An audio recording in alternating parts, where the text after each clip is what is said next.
What's going on, guys? In today's video we're going to be installing pretty much a must-do mod for anyone that has a leveling kit or a lift kit, specifically for those like myself that like the big wide wheels and tires, because the last thing you want to do is be in the middle of the street looking like Lightning McQueen. Kachow!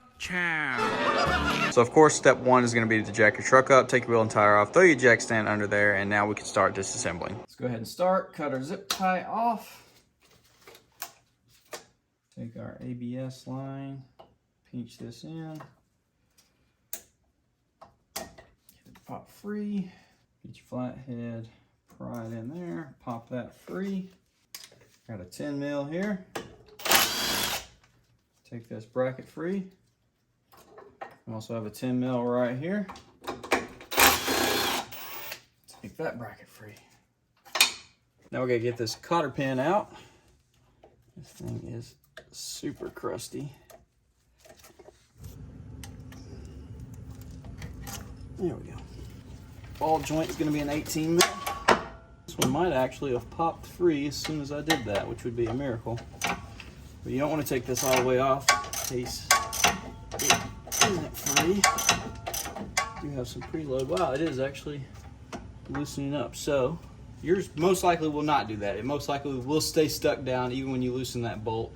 Leave it on there just a little bit, 3-4 threads at least. And then you're probably gonna have to take a pickle fork like I did on the other side, because I actually had to take this pickle fork, shove it in right here, and I'm talking about absolute beat the tar out of it. Used a smaller hammer, it didn't work, had to use this bad boy and just rear back, grit my teeth, and hammer down on it. And about 3-4 really solid hits, the upper pot free. But for whatever reason, maybe this one's been worked on at some point and just hadn't seized up. This one looks like it's coming off as I loosen it. So I'm gonna go ahead and throw a jack underneath here just to take some pressure off so that I can loosen that all the way off. And then we gotta loosen those two guys and pull this baby out. For these upper bushing bolts, we got 13/16 on each side.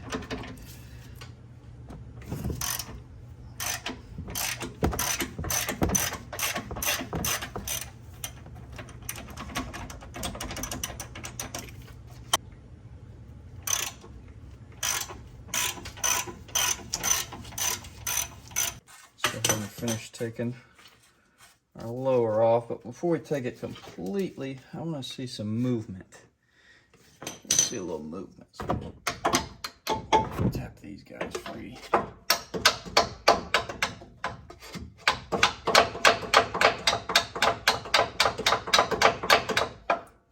Because yes, there is a gap there, which is a good sign that that's free. I also don't want to put all my faith that it doesn't still have some kind of preload on it.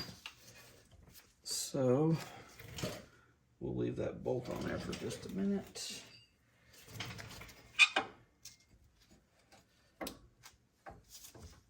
Okay. Yeah, all right, it's free. Just better to verify before you goof up and hurt yourself.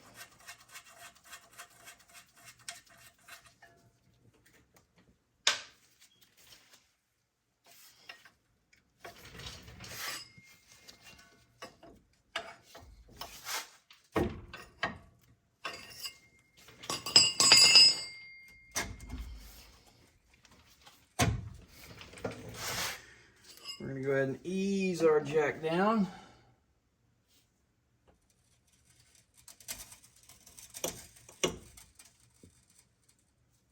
Should be pretty good like that. And get this bolt to slide out.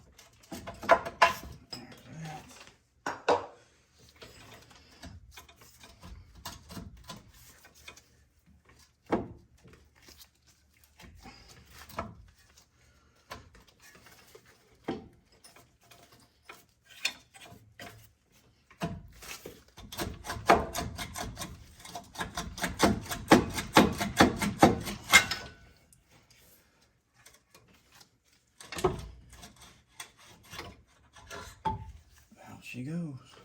And I'm going to go in here with a wire wheel, clean up the insides of these mounts. That way our new upper control arms can slide in there a little bit easier.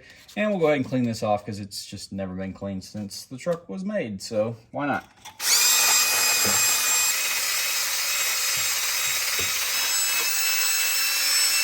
All right, now that we got that out, let's go ahead and check out what we're actually going to be replacing it with. Obviously, we went with the Kryptonite upper control arms, which this is actually going to be my first Kryptonite product that I've ever bought and installed. Let's go ahead and unbox this bad boy. Of course, pretty cool little sticker. All of our instructions, invoice, warranty stuff that we got to send in. Boom. There they are. So yes, we do have to put these all together. Boy, they're beefy. Very different design than typical. Most upper control arms are, you know, tubular. But dude, they're freaking beefy.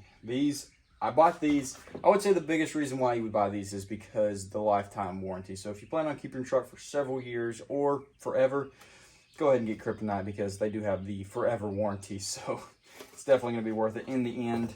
I'm sure this is not the factory ball joint, I would assume. But definitely factory arm. And yeah, it was definitely due for a replacement. So yeah, glad that we're getting that knocked out. And that'll definitely give me some peace of mind running the wide boys. So let's go ahead and throw these together and get them in the truck. So your ball joint is either going to go through the top or from the bottom. So if you're stock, going to the top. But leveling kits and whatnot, we're going to be installing on the bottom, which you have this hardware right here. Now this does come with a bump stop, but we are actually not going to be using it in this application because we're pretty cranked up on our keys and I don't want it resting or extremely close because this thing is actually pretty thick. So you can install this if your truck's not very cranked or it's lifted and you got plenty of room, whatever. But in this particular case, not going to be using that. Now, as far as these back bushings go, I found the easiest way is to break them free all the way, push that metal piece out. Then we're going to throw a little bit of grease on here just so they will slide into place easier. And then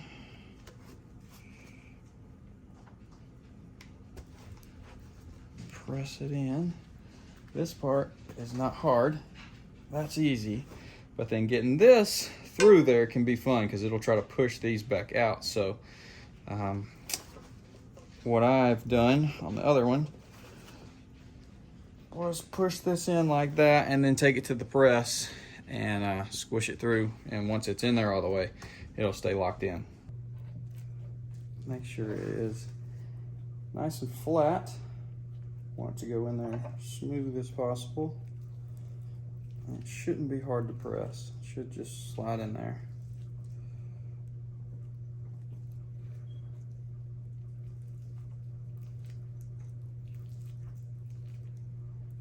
Just like that. And let's go ahead and throw our grease fittings in. The ones that are angled, they go on the back, and you're going to want to line them up to where they're pointing, you know, this way so you can actually get access to them.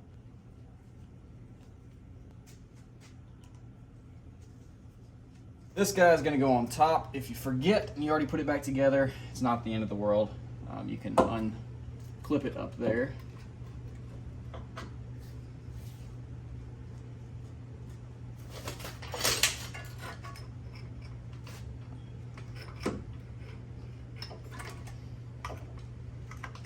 Now, the driver's side went in so buttery smooth. I was hoping this one would. Of course, not going in quite as smooth because, you know, I'm filming now. This one's not being terrible. Just gonna take a little love tapping.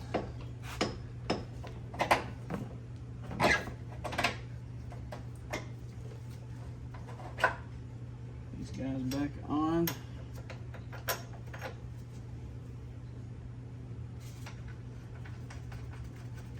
Now we got those in, we gotta get this ball joint in, which we're gonna have to play around with. Get this to line up and go in, just like that. That went in amazingly, holy crap. And it comes with several washers and it says if you need to, you can use this in order to get enough space for the hole for the cotter pin to go through to line up with this rather than this being up too high. So I guess it depends on specific trucks. You might not need this, you might need two of them. I don't know, but as far as my case, I'm gonna need one of these washers to get this to fit proper. This is gonna be a 7/8. Now once you get it nice and tight, you're gonna have to look under there and see where your hole is to line up your cotter pin. So you can tighten it a little more, or you can loosen it. Ours went right in. Bend this.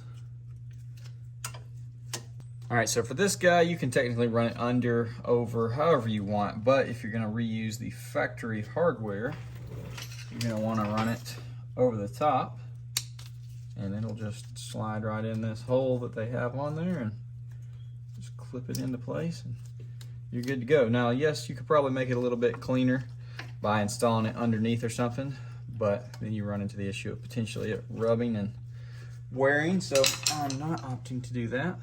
I'm gonna go ahead and throw our 10 mil back in here. For our brake line, I am going to be reusing our factory bolt, but the factory upper control arm actually has the nut welded to it, so I just grabbed a nut that will work with it, and we're going to mount it underneath here. So all you see is that. We don't have that whole bracket on top.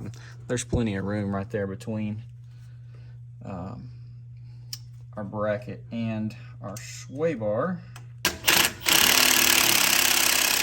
So we're just going to try to set it like it was similarly on the stock uppers, which is not going to be the same, but should be close enough for the time being. So they say the ball joint comes pre-greased and to add just a little bit, so we don't want to pump in a ton in there. Just give her a couple pumps.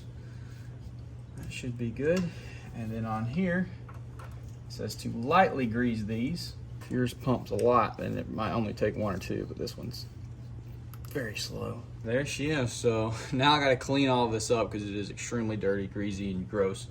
But I'll do that, throw the wheel and tire back on. I'll catch up with y'all outside and we'll check it out with the truck. Dude, she is done and she is pulling to the right like something crazy. We're in desperate need of an alignment, which we are going to get, but I have several other things I want to upgrade. Dude, look how freaking good that looks. I still haven't gone back here and cleaned it out real good. Get all that grease and stuff off, but that looks so incredible just compared to all the rest of the suspension right now. That is such a big upgrade. It looks absolutely amazing, and I can't wait to finish our other upgrades and get some new shocks and all of that to where this thing actually should ride super good. You can see right there, that's how much room we got between our bump stop or whatever, or our drop whatever.